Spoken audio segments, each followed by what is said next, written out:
Welcome all of you in my class. आज हम लोग बीए थर्ड ईयर के विद्यार्थियों के लिए सेकंड पेपर का सेकंड यूनिट है कार्ल मार्क्स, जिसका पहला टॉपिक हम डायलेक्टिकल मेटरलिज्म पढ़ चुके हैं। आज हम पढ़ेंगे उसका दूसरा चैप्टर क्लास स्ट्रगल, वर्ग संघर्ष का सिद्धांत, थ्योरी ऑफ क्लास स्ट्रगल।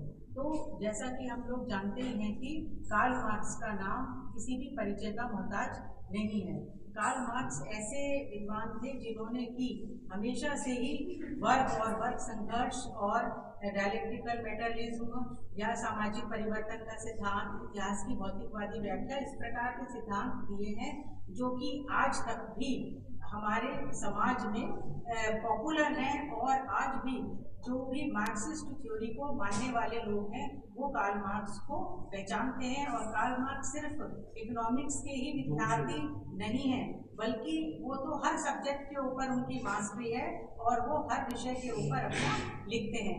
जैसा कि वर्ग संघर्ष के आज के टॉपिक की हम बात करते हैं, तो वर्ग क्या है? कार्ल मार्क्स के अनुसार जो सेम स्टेटस वाले लोगों का समूह वर्ग कहलाता है। इक्वल स्टेटस, एक जो भी ग्रुप है उनका समान स्टेटस होना चाहिए। जैसा कि उन्होंने परिभाषा भी दी है, आपको दिखाई दे रहा है, a class is a group of people sharing the same position in the process of production. तो जो भी प्रोडक्शन के उत्पादन के जो भी प्रक्रिया चलती है उसमें सेम पोजीशन होनी चाहिए। तो इस परिभाषा के अनुसार दो प्रकार में आपको दिखाई देंगे, एक हैव और एक हैव नॉट। तो एक जो पहला, जिनके पास स्वामित्व है, जिनके पास पावर है, जिनके पास उत्पादन की शक्तियां हैं, और दूसरा हैव नॉट वाले, जिनके पास उत्पादन की शक्तियां नहीं हैं, जिनके पास जो कि श्रमिक वर्ग है या मजदूर वर्ग है या जो सबऑर्डिनेट हैं, जो कि उनके सबऑर्डिनेशन में काम करते हैं। और जो हैव वाले, जिनके पास पावर है, जो कि मतलब मिल मालिक है या सामंत थे। अलग अलग युग में दो ही पोजीशन उन्होंने बताई है, एक जिनके पास साधन थे और एक जो कि उनके सबऑर्डिनेशन में काम करते थे।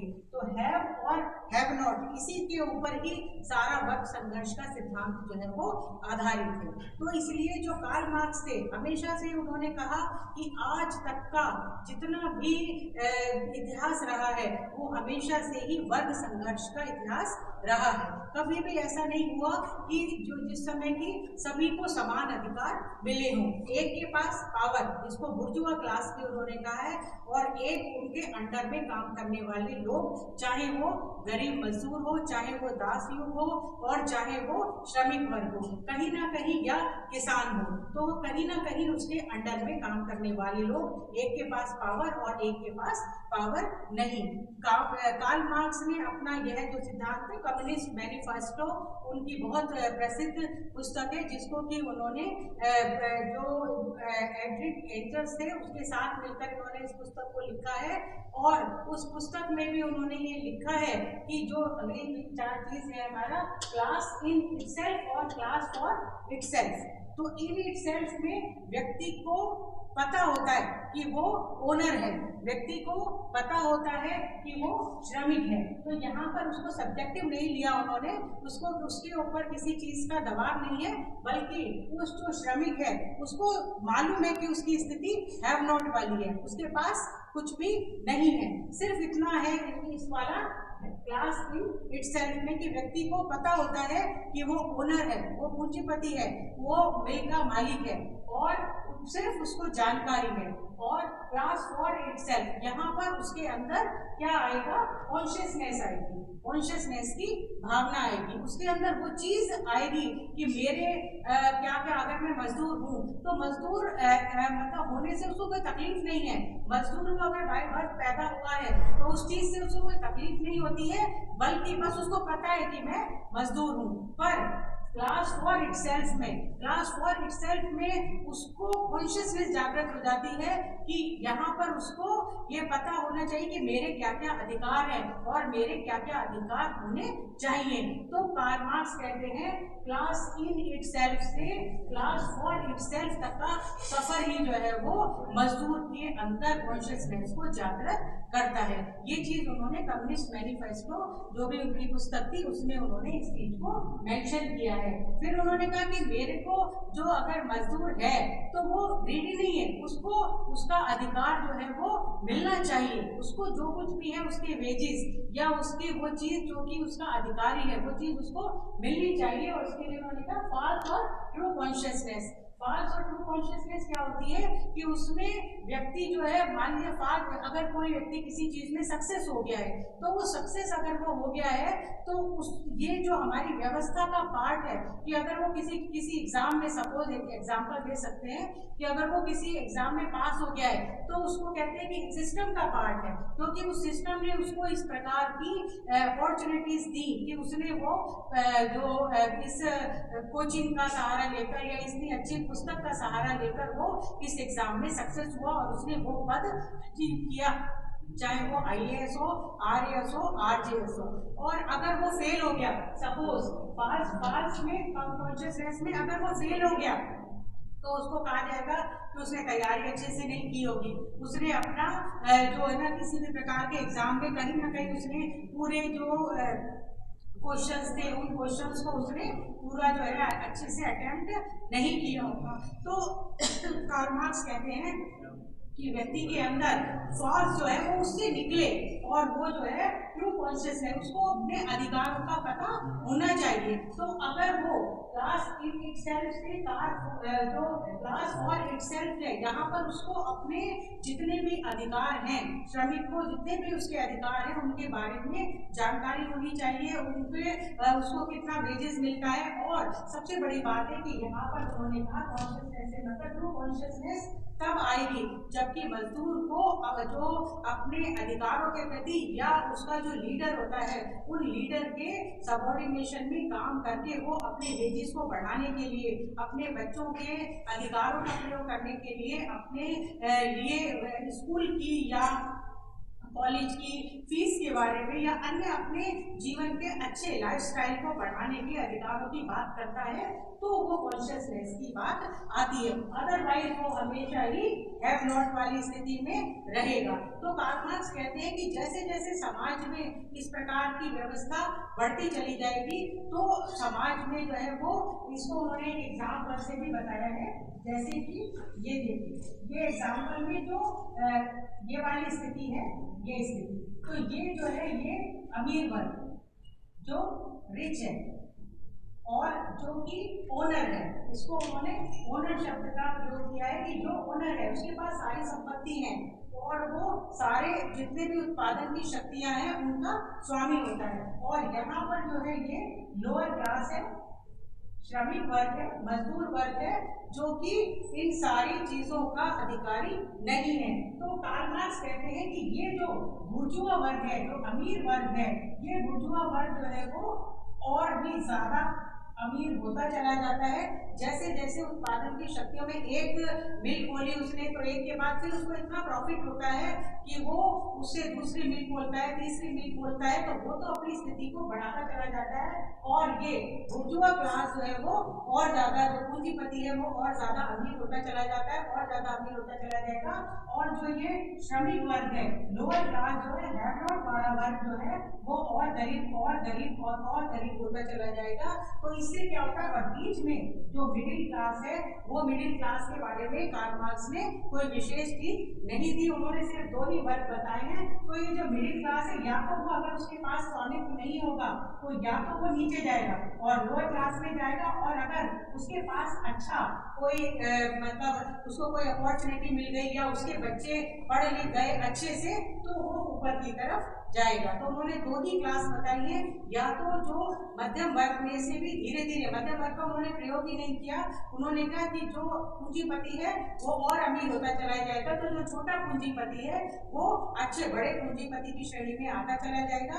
और जो ये नीचे है इन्होंने उसको लंपन शब्द का भी प्रयोग किया है। और पॉपुलराइजेशन जो है वो जो भिखारीकरण है या इस प्रकार की स्थितियां हैं, तो जो निम्न वर्ग है वो भिखारीकरण की स्थिति में या गरीब होता चला जाएगा और जो ऊंचा या अमीर वर्ग है वो और अमीर होता चला जाएगा। तो यहाँ पर कार्ल मार्क्स कहते हैं कि जब ऐसी स्थिति आ जाएगी, जब इस प्रकार की स्थिति आ जाएगी, तो फिर अमीर जो है, जो श्रमिक वर्ग है वो क्लास फॉर इटसेल्फ वाली स्थिति में आएगा और वो अपने अधिकारों के प्रति सजग होगा। तो सजगता आएगी तो रेवोल्यूशन आएगा। और रेवोल्यूशन के लिए उन्होंने कहा जो मैच्योर कंडीशन फॉर रेवोल्यूशन के लिए क्या होंगी, पहला ग्रुप ऑफ वर्कर्स, जो वर्कर्स है, जैसे सेम स्टेटस वाला, पहले ही हमने कहा कि सेम स्टेटस वाले लोगों का समूह जो है वो क्लास कहलाता है। तो जो ग्रुप ऑफ वर्कर्स है उनमें आपस में यूनिटी होनी चाहिए और आपस में कोऑर्डिनेशन रखे, तो नेटवर्क ऑफ कम्युनिकेशन, तो इसलिए किसी भी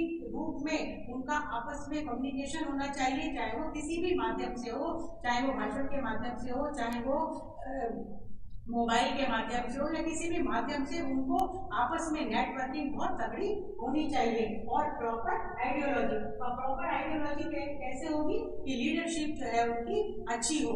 अगर लीडर उनका अच्छा होगा तो नेटवर्किंग भी अच्छी करेगा और अपने वर्कर्स को वो जोड़कर भी रखेगा। और एट लास्ट जो है वो कॉमन एनिमी, हर एक वर्कर के अंदर ये पता होना चाहिए कि उनका एनिमी कौन है, उनका शत्रु कौन है, और उनका शत्रु कौन होगा, वो पूंजीपति, वो ओनर, वो व्यक्ति जिसने कि उत्पादन के साधनों के ऊपर स्वामित्व रखा हुआ है। और जब उत्पादन के साधनों के ऊपर जो स्वामित्व रखा हुआ है वो सबका कॉमन एनिमी होगा। और एट लास्ट जो है फिर क्या आएगा, क्रांति आएगी, रिवोल्यूशन होगा, और रिवोल्यूशन के रूप में वापस सत्ता पलटेगा और जो पूंजीपति है उसको वो नीचे उतार कर फेंक देंगे। तो यहाँ पर हम ये कहना चाहते हैं कि मार्क्स के अनुसार अभी तक का जो इतिहास साक्षी है कि कभी ना कभी पूरे समाज में, जब से फर्स्ट जो उन्होंने जो इतिहास की भौतिकवादी व्याख्या उन्होंने उस समय समाज का जो रूप बताया है, उसमें जो साम्यवादी स्टेज थी वहां पर तो इक्वल स्टेटस था, इक्वल लोग थे, सबको समान अधिकार था। लेकिन जब सामंत वर्ग आया तो सामंत में भी एक सामंत जो कि भूमि के स्वामित्व रखते थे और दूसरे कौन थे, जो किसान थे। और फिर दास वाला आया जिसमें कि मालिक और दास हो गया, और क्लास जो है वो कौन आया, पूंजीपति और श्रमिक। तो कोई भी वर्ग ऐसा, कोई भी समाज ऐसा नहीं हुआ जिसमें कि एक अपर क्लास और एक लोअर क्लास, अपर क्लास और लोअर क्लास। अपर क्लास के पास सारे संसाधन होते थे और उन संसाधनों के वो स्वामित्व होते थे, और जो लोअर क्लास जो कि जिसको ये पता है वो एक्सेल वाली स्थिति में ही रहती है हमेशा, वो कभी भी ऊंचा बनना कि उनकी चाहना नहीं होती। उनके एनिमी इसलिए रहते हैं, वो एनिमी सिर्फ इस बात के लिए कि हमको जो कुछ हम हैं जी, उसको अगर वो इंसेंटिव के रूप में अगर उनको दिवाली पर या होली पर या कोई बोनस भी दे देते हैं तो मजदूर उसी रूप में खुश हो जाते हैं। उनको ये नहीं है कि वो पूंजीपति का तख्ता पलटकर और खुद पूंजीपति बन जाए, बल्कि वो सिर्फ ये चाहते हैं कि हमारा अधिकार हमको मिले। तो इस प्रकार से मार्क्स ने जो है वो अपने क्लास स्ट्रगल, लास्ट में उन्होंने कह दिया कि वर्ग संघर्ष का सिद्धांत हमेशा से ही था और हमेशा से ही रहेगा। तो क्लास स्ट्रगल तो हमेशा ही रहेगी, कभी भी ऐसा युग नहीं आया। और अंत में वो ये चाहते भी थे कि ऐसा वाली व्यवस्था आए, चाहे वो सामंत और किसान रहे हो, जो मालिक और दास रहे हो, और चाहे पूंजीपति और श्रमिक रहे हो। अंत में वो क्या कहते थे, क्लासलेस सोसाइटी हो। तो जो क्लासलेस सोसाइटी है, तो क्लासलेस सोसाइटी का मार्क्स का सिद्धांत था कि वो चाहते थे कि वर्ग विहीन समाज की स्थापना हो। हालांकि अगर उनका ये आलोचना की जाती है तो उन्होंने जिस प्रकार से चीजों को बताया वहां पर किसी न किसी रूप में वो फिक्टिशियस बातें भी उनकी रही हैं, तो इसलिए कहीं कहीं पर उनका विरोधाभास भी होता रहा है। लेकिन फिर भी उनके जो सिद्धांत हैं वो इतने वर्षों बाद तक भी और दूसरे देशों में भी अभी तक पॉपुलर है। लोग मार्क्सिस्ट थ्योरी को फॉलो करते हैं और उस चीज को वो महसूस करते हैं कि मार्क्स ही एक ऐसे थिंकर थे जिन्होंने कि गरीबों को पहचाना। वो मार्क्स ही एक ऐसे अर्थशास्त्री थे जिन्होंने की उत्पादन की शक्तियों का सही रूप में उनका बढ़ावा करना चाहा और उन्होंने सोचा कि उत्पादन की जो शक्तियां हैं उसमें मजदूर को भी शेयर होना चाहिए और मजदूर भी और गरीब और गरीब और गरीब ना होता रहे, बल्कि वो भी उत्पादन की शक्ति होगा किसी रूप में, चाहे शेयर के रूप में या किसी रूप में, मजदूर को भी उसका अधिकार मिलना चाहिए। तो हमने ये देखा कि वर्ग क्या है, वर्ग संघर्ष का सिद्धांत क्या है और मार्क्स के अनुसार अंत कैसे होगा, क्रांति के रूप में होगा, रिवॉल्यूशन के रूप में होगा और उसके लिए लीडरशिप जरूरी है, उसके लिए नेटवर्किंग जरूरी है, उसके लिए आपस में मिलना जुलना जरूरी है और मजदूर को अपने अधिकारों के प्रति कॉन्शियसनेस होना जरूरी है। तो इस प्रकार अगर आपको अभी तक ये उसमें कोई बात अगर समझ में नहीं आई हो तो आप हमसे क्वेश्चन आंसर के रूप में पूछ सकते हैं और अगर कोई भी समस्या होगी मैं इसके नोट्स जो है आपके ग्रुप पर डाल दूंगी, तब आप उसमें देख सकते हैं। Thank you very much.